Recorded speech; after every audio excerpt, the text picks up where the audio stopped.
pour être honnête avec toi, je ne peux plus mourir pauvre. Ça, c'est sûr. Bonsoir, dames et messieurs, c'est comment? J'espère que vous allez bien, non?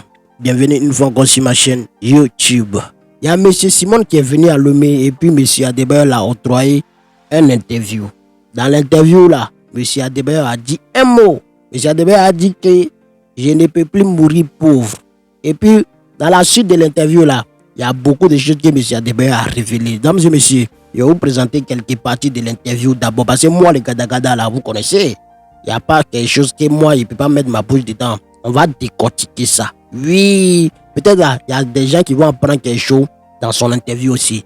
Mais avant tout là, suivez la vidéo et puis on se capte à la fin. Les gens jouent au football, en tout cas lui joue au football pour l'argent. Les footballeurs mentent beaucoup. Le discours qui consiste à dire que je joue pour les couleurs du club, l'amour du maillot, c'est n'importe quoi. Les gens jouent pour l'argent, ils n'osent juste pas le dire parce que ça ne fait pas joli devant les caméras. Qu'est-ce que tu en penses, toi? En quelque sorte, je pense qu'il a raison. Je suis, comme je vous ai dit, je suis sorti de Kodji-Jakopé, un quartier pauvre de Lomé. Et moi, je vous ai dit, mon objectif, c'est de sortir ma famille de la pauvreté. Donc, pour les faire sortir de la pauvreté, donc il va falloir que j'en gagne de l'argent. Donc, pour en gagner de l'argent, il va falloir être bon sur le terrain. Mais bon, moi, dès bas âge, j'étais fanatique du football. C'est ma passion. J'aime trop le football. Mais après, quand j'ai su tout ce que je pouvais gagner dans le football, c'est devenu un métier. Mais bon, avant tout, on joue. Je pense que tout le monde j'ai eu une vie un peu meilleure par rapport à tous mes frères togolais, parce qu'aujourd'hui, je peux me lever du jour au lendemain, acheter une voiture, acheter une maison dans n'importe quel quartier du Togo. Donc voilà, maintenant, je pense qu'on le sait. Benoît, il a été toujours cash. Et quand j'étais à Tottenham, c'était mon meilleur ami d'ailleurs. Il a toujours dit les choses telles qu'elles sont. Donc voilà, oui, nous les footballeurs, avant tout, on joue pour l'argent. Sinon, à quoi ça sert de négocier des contrats pour des millions par semaine? Donc oui, il a raison. Je pense qu'il n'a pas menti. Est-ce que tu te considères comme étant riche, Adebayor? Riche, non. Mais je me suffis. J'ai de quoi manger le matin. Je peux, comme je vous ai dit, je fais ce que j'ai envie de faire. Je bois ce que j'ai envie de boire. Pour moi, j'appelle ça déjà riche, pas financièrement, mais riche de cœur. Parce que j'ai des gens qui m'aiment. Je suis aujourd'hui j'ai beaucoup d'enfants que je soutienne, que je suis tout le temps avec eux, que je parle avec eux. Et quand je les vois, pour moi, l'argent qu'on a sur le compte ne sert à rien. Parce que je pense que, pour être honnête avec toi, je ne peux plus mourir pauvre. Ça, c'est sûr. Je ne peux plus mourir pauvre, dans le sens où même si je meurs, il y aura toujours, même si c'est 1 franc, ça restera sur mes comptes. Quand je dis mes comptes, j'ai des comptes un peu partout. Donc pour moi, ça me... Comment tu t'es assuré de ça quand on sait qu'il y a beaucoup de footballeurs qui ont bien gagné leur vie pendant leur carrière et qui ont mal fini financièrement? Écoute, après chacun a sa vie. Moi, quand j'étais footballeur, moi j'étais un peu, comme vous voyez, j'ai porté 3-4 chaînes. Comme vous voyez, j'ai une montre qui m'a coûté très très cher, mais j'en ai beaucoup. Moi, tout ce que j'ai, j'en ai beaucoup de tout. Beaucoup de maisons, beaucoup de terrains, beaucoup de voitures, beaucoup de chaînes. Et moi, bon, c'est vrai que j'ai une chance énorme dans ma carrière, c'est tous les 8 mois, maximum 1 an, je changeais mon contrat. Je changeais mes contrats. Donc ça veut dire qu'automatiquement, c'est une chance énorme, je vous ai déjà dit ça.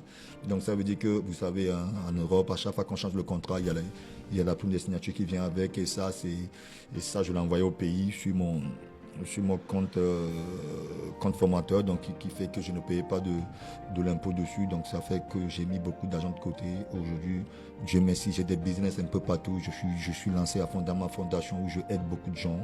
Donc pour moi, est-ce que ma carrière a été réussite? Oui, dans ce sens-là, oui. Aujourd'hui, le plus important pour moi, c'est pas le chéri footballeur.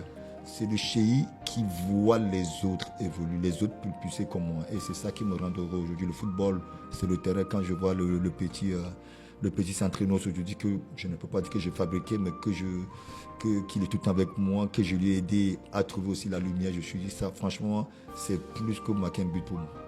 Alors, Adebayor, tout à l'heure, tu as dit que tu ne manquais pas de quoi manger. Tu ne manqueras jamais de quoi manger jusqu'à la fin. Pour toi, donc, c'est quoi quelqu'un de riche? Si toi, tu considères que tu n'es pas riche, c'est quoi quelqu'un de riche? Après, vous savez, moi, je ne suis pas là pour me mettre dans la peau de qui que ce soit. Et moi, je parle pour moi. Après. Oui, sans donner le nom de quelqu'un. Oui. Pour toi, c'est quoi la définition de quelqu'un de riche? Mais quand on parle de la définition de quelqu'un de riche, c'est quelqu'un qui se lève le matin, il mange ce qu'il a envie de manger. Il conduit la voiture qu'il a envie de conduire. Aujourd'hui, si j'ai envie de conduire la Rolls-Royce, je l'ai chez moi. Si j'ai envie de conduire une Bentley, je l'ai chez moi. Donc tu es riche?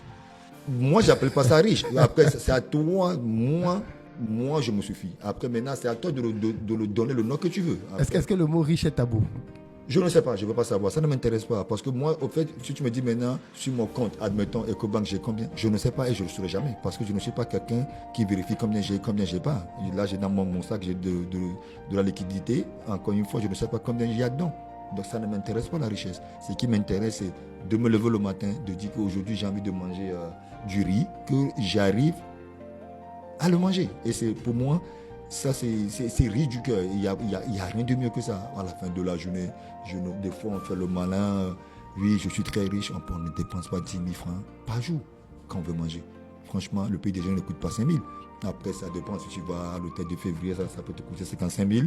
Mais quand tu veux manger un bon petit déjeuner chez toi à la maison, ça ne coûte pas 3 000. Donc le déjeuner 5 000. Le dîner peut-être 2 000, 3 000, tu es à 10 000 par jour. Et je pense que 10 000 par jour, je peux l'avoir pendant des années.